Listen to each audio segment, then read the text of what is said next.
Pagbasa mula sa aklat ni Propeta Isaías. Sinabi ni Yahweh, ang lingkod ko'y magtatagumpay sa kanyang gawain. Mababantog siya at dadakilain. Marami ang nagulat nang siya'y makita. Dahil sa pagkabugbog sa kanya, halos hindi makilala kung siya ay tao. Ngayoy marami rin ang mga bansang magugulantang, pati mga hari kapag siya'y nakita ay matitigilan. Makikita nila ang hindi nabalita kahit na kailan at mauunawaan ang hindi pa narinig ni numan. Sumagot ang mga tao, sino ang maniniwala sa ibinabalita naming ito? Kanino mo ipinakita ang iyong kapangyarihan? Kalooban ni Yahweh na matulad sa isang halaman ang kanyang lingkod, parang ugat na natanim sa tuyong lupa. Walang katangian o kagandahang makatawag pansin, walang taglay na pang-akit para siya ay lapitan. Hinamak siya ng mga tao at itinakwil, nagdanas siya ng hapdi at hirap. Wala man lang pumansin sa kanya, binaliwala natin siya na parang walang kabuluhan. Tunay ngang inalis niya ang ating mga kahinaan, pinagaling niya ang ating mga karamdaman, subalit inakala nating iyo'y parusa ng Diyos sa kanya. Ngunit dahil sa ating mga kasalanan kaya siya nasugatan, siya ay binugbog dahil sa ating kasamaan. Tayo ay gumaling dahil sa pahirap na dinanas niya at sa mga hampas na kanyang tinanggap. Tayong lahat ay tulad ng mga tupang naliligaw. Nagkanya-kanya tayo ng lakad, ngunit ipinataw ni Yahweh sa kanya ang kaparusahang tayo ang dapat tumanggap. Siya ay binugbog at pinahirapan, ngunit hindi kumibo kahit isang salita. Tulad ay tupang nakatakdang patayin, parang korderong hindi tumututol kahit nagupitan at hindi umiimik kahit kaunti man. Nang siya'y hulihin at hatulan upang mamatay, wala man lamang nagtanggol sa kanyang kalagayan. Siya ay pinatay dahil sa sala ng sangkatauhan. Siya'y hinilibing na kasama ng masasama at mayayaman, kahit na siya'y walang kasalanan o nagsabi man ng kasinungalingan. Sinabi ni Yahweh, ang kanyang paghihirap ay kalooban ko, ang kanyang kamatayan ay handog para sa kapatawaran ng kasalanan. Dahil dito'y mabubuhay siya ng matagal, makikita ang lahing susunod sa kanya, at sa pamamagitan niya'y may isasagawa ang aking panukala. Pagkatapos ng mahabang pagdurusa, muli siyang lalasap ng ligaya. Malalaman niyang hindi nawalan ng kabuluhan ang kanyang pagtitiis. Ang tapat kong lingkod na lubos kong kinalulugdan ang siyang tatanggap sa parusa ng marami, at alang-alang sa kanya sila'y aking patatawarin.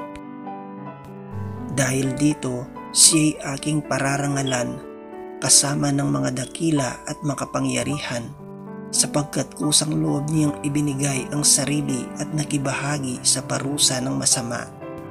Inako niya ang mga makasalanan at idinalangin sila'y patawarin. Ang salita ng Diyos. Salamat sa Diyos.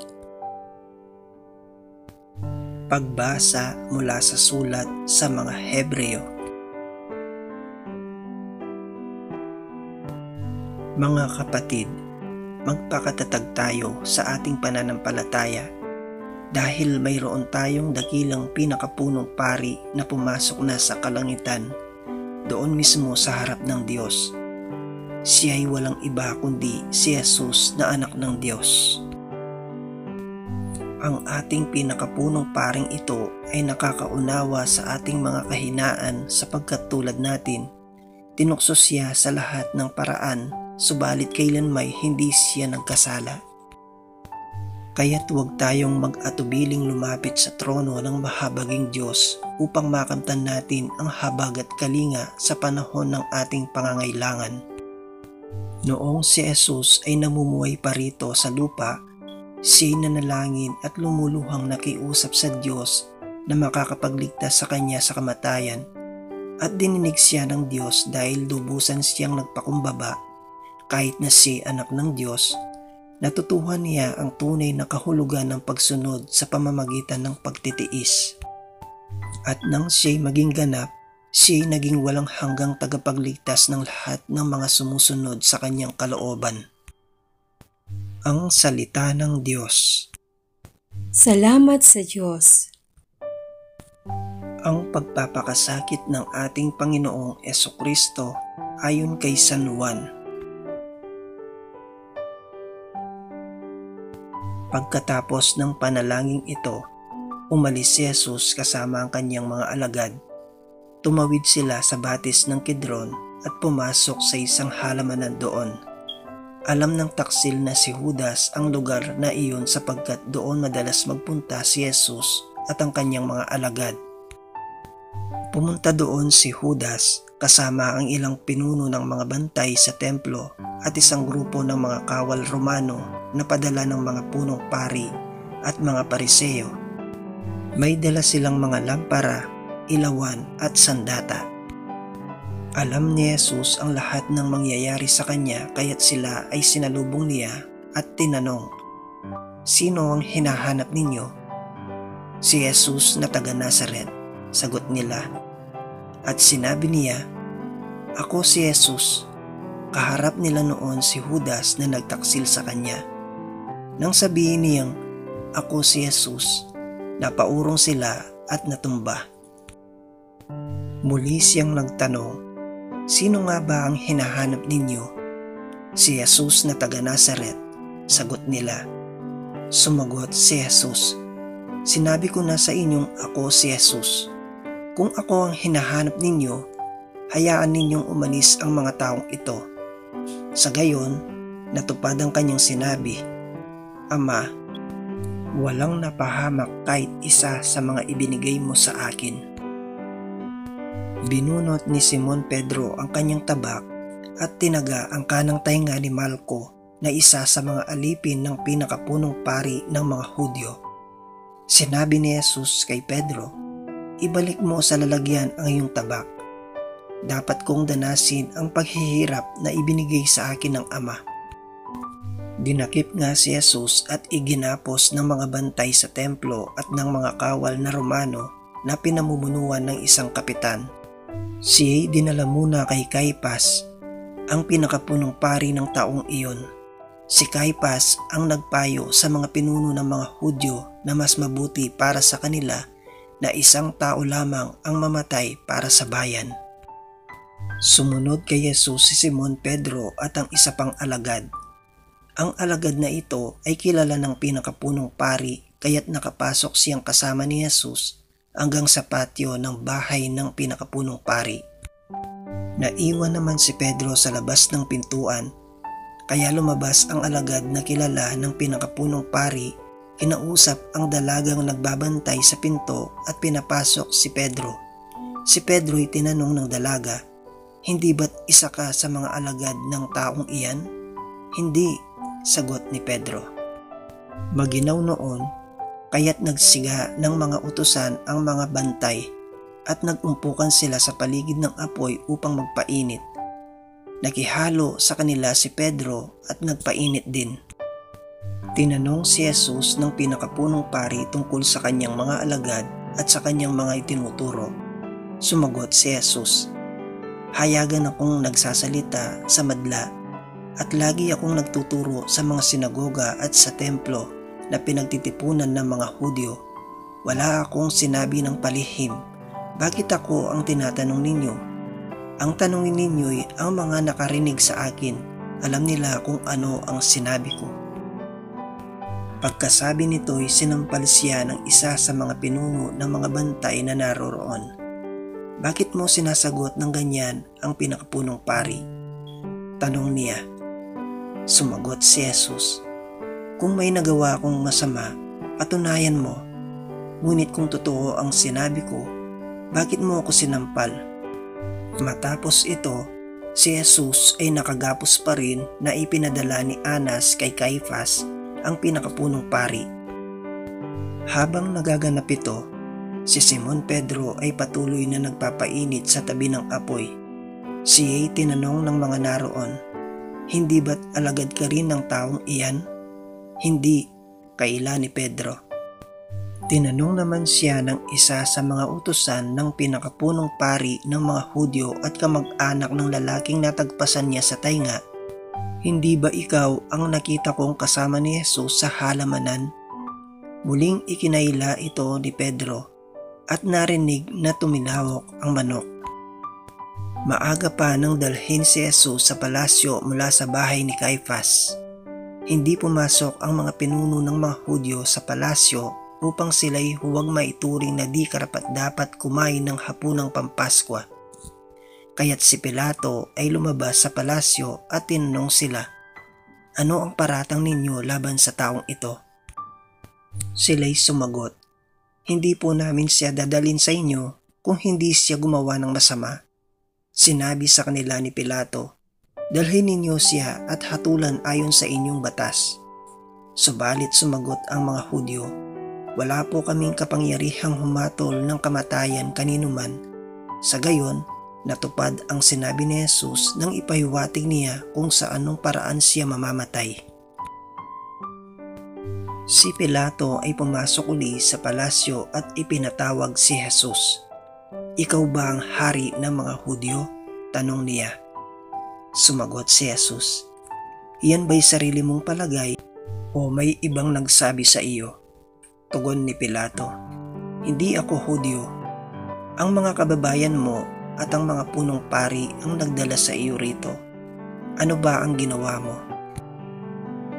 Sumagot si Jesus, "Ang kaharian ko'y hindi sa daigdig na ito.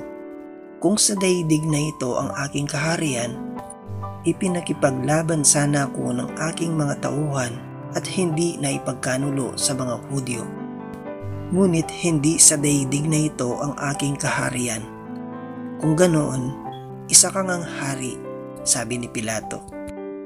Sumagot si Jesus, "Ikaw na ang nagsasabing ako'y hari. Ito ang dahilan kung bakit ako ipinanganak at naparito sa daigdig upang magsalita tungkol sa katotohanan. Nakikinig sa aking tinig ang sinumang nasa katotohanan." "Ano ba ang katotohanan?" tanong ni Pilato. Pagkasabi nito, muling lumabas si Pilato at sinabi sa mga Hudyo, "Wala akong makitang kasalanan sa taong ito. Ngunit ayon sa inyong kaugalian, dapat ako magpalaya ng 1 bilanggo sa pista ng Paskwa. Ibig ba ninyong palayain ko ang hari ng mga Hudyo?" "Hindi," sigaw nila. "Hindi siya, kundi si Barabas. Si Barabas ay isang tulisan." Kaya't ipinakuha ni Pilato si Jesus at ipinahagupit. Ang mga kawal ay kumuha ng sangang matinik. Ginawa itong korona at ipinutong kay Jesus. Siya rin ay sinuotan nila ng balabal na kulay ube at bawat isa'y lumalapit sa kanya at patuloy ang bumabati, "Mabuhay ang hari ng mga Hudyo," at kanilang pinagsasampal si Jesus. Lumabas muli si Pilato at sinabi sa mga tao, "Ihaharap ko siya sa inyo upang malaman ninyo na wala akong makitang kasalanan sa kanya." At inilabas nga si Jesus na may koronang tinik at balabal na kulay ube. Sinabi sa kanila ni Pilato, "Sige, pagmasdan ninyo siya." Pagkakita sa kanya ng mga punong pari at ng mga bantay, sila'y nagsigawan, "Ipako siya sa krus! Ipako siya sa krus!" Sinabi ni Pilato, "Kunin ninyo siya. Bahala kayong magpako sa kanya dahil wala akong makitang kasalanan sa kanya." Sumagot ang mga Hudyo, "Ayon sa aming kautusay, nararapat siyang mamatay sapagkat siya'y nagpapanggap na anak ng Diyos." Nang marinig niya ang sinabi nila, lalong natakot si Pilato. Muli siyang pumasok sa palasyo at tinanong si Jesus, "Taga saan ka ba?" Subalit hindi tumugon si Jesus. Muling nagtanong si Pilato, "Ayaw mo bang makipag-usap sa akin?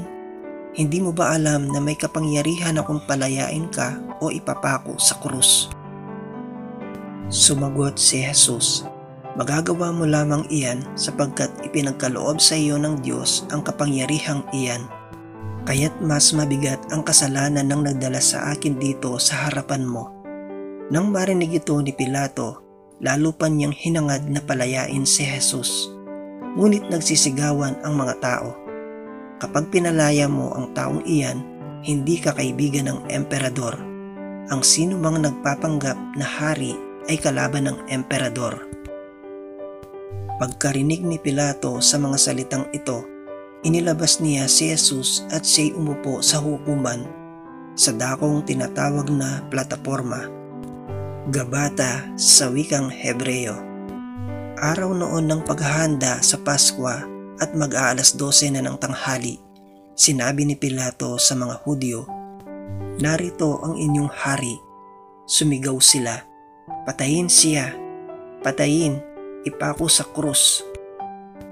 "Ipapako ko ba sa krus ang inyong hari?" tanong naman ni Pilato. Sumagot ang mga punong pari, "Wala kaming hari kundi ang emperador." Kaya't ibinigay sa kanila ni Pilato si Jesus upang siya'y maipako sa krus. Kinuha nga nila si Jesus. Inilabas siyang pasan ang kanyang krus papunta sa lugar na kung tawagi lugar ng bungo, Golgota sa wikang Hebreo. Pagdating doon, siya'y ipinako sa krus kasama ng dalawa pa, isa sa gawing kanan at isa sa kaliwa. Isinulat ni Pilato ang ganitong mga salita at ipinalagay sa krus, "Si Jesus na taga Nazaret, ang hari ng mga Hudyo." Nasusulat ito sa mga wikang Hebreo, Latin at Griego. Marami sa mga Hudyo ang nakabasa nito sapagkat malapit lamang sa lungsod ang dakong pinagpakuan kay Jesus. Kaya't ipinagpilitan ng mga punong pari kay Pilato, "Hindi sana ninyo isinulat ang hari ng mga Hudyo, kundi sinabi ng taong ito, 'Ako ang hari ng mga Hudyo.'" Ngunit sumagot si Pilato, "Ang naisulat ko na." Nang si Jesus ay may pako na ng mga kawal, kinuha nila ang kanyang panlabas na kasuotan at pinaghati-hati sa apat. Kinuha rin nila ang kanyang mahabang panloob na kasuotan. Ito'y walang tahi at hinabi ng buo mula sa itaas hanggang sa ibaba. Kaya't nag-usap-usap ang mga kawal, "Huwag nating punitin ito. Daanin na lamang natin sa palabunutan para malaman kung kanino ito mapupunta." Sa gayon, natupad ang isinasaad ng kasulatan. "Pinaghati-hatian nila ang aking kasuotan at nagpalabunutan sila kung kanino mapupunta ang aking damit." Ganoon nga ang ginawa ng mga kawal. Nakatayo sa tabi ng krus ni Jesus ang kanyang ina at ang kapatid nitong babae, si Maria na asawa ni Cleopas at si Maria Magdalena. Nang makita ni Jesus ang kanyang ina at ang minamahal niyang alagad na nasa tabi nito, sinabi niya, "Ina, ituring mo siyang sariling anak." At sinabi niya sa alagad, "Ituring mo siyang iyong ina." Mula noon, sa bahay na ng alagad na ito tumira ang ina ni Jesus. Alam ni Jesus na naganap na ang lahat ng bagay, kaya't upang matupad ang kasulatan ay sinabi niya, "Nauuhaw ako." May isang mangkok doon na puno ng maasim na alak. Inilubog nila rito ang isang esponga. Ikinabit iyon sa isang tangkay ng hisopo at idiniit sa kanyang bibig. Nang masipsip na ni Jesus ang alak, sinabi niya, "Naganap na." Iniyuko niya ang kanyang ulo at nalagot ang kanyang hininga. Nooy araw ng paghahanda at ayaw ng mga Hudyo na manatili sa krus ang mga bangkay hanggang sa araw ng pamamahinga, dahil natatangi ang araw na iyon ng pamamahinga. Kaya't hiniling nila kay Pilato na ipabali ang mga binti ng mga pinako sa krus at alisin ang mga bangkay. Pumunta nga roon ang mga kawal at binali ang mga binti ng dalawang ipinakong kasabay ni Jesus. Ngunit pagdating nila kay Jesus at makitang patay na ito, hindi na nila binali ang kanyang mga binti, Subalit sinaksak ng isang kawal ang tagiliran ni Jesus sa pamamagitan ng sibat at agad dumaloy ang dugo at tubig. Ang nakakita nito ang nagpahayag upang kayo'y maniwala. Totoo ang kanyang pahayag at alam niyang katotohanan ang sinasabi niya. Mangyari ang lahat ng ito upang matupad ang sinasabi ng kasulatan, walang mababali isa man sa kanyang mga buto. At may bahagi pa rin ng kasulatan ang nagsasabi, pagmamasdan nila ang kanilang sinaksak ng sibat. Pagkatapos nito, si Jose na taga Arimatea ay nagsadya kay Pilato upang humingi ng pahintulot na makuha ang bangkay ni Jesus. Si Jose ay isang alagad ni Jesus, ngunit palihim lamang dahil sa takot niya sa mga Hudyo. Pinahintulutan naman siya ni Pilato, kaya't kinuha niya ang bangkay ni Jesus. Kasama rin niya si Nicodemo, ang taong nagsadya kay Jesus isang gabi. May dala siyang pabango, mga 30 kilong pinaghalong bira at aloe. Kinuha nila ang bangkay ni Jesus at nilagyan ng pabango habang binabalot ng isang mamahaling tela ayon sa kaugalian ng mga Hudyo. Malapit sa pinagpakuan kay Jesus ay may isang halamanan at dito'y may isang bagong libingang hindi pa napaglilibingan dahil noon ay bisperas ng araw ng pamamahinga at dahil sa malapit naman ng libingang ito, doon nila inilibing si Jesus. Ang mabuting balita ng Panginoon. Pinupuri ka namin, Panginoong Hesukristo.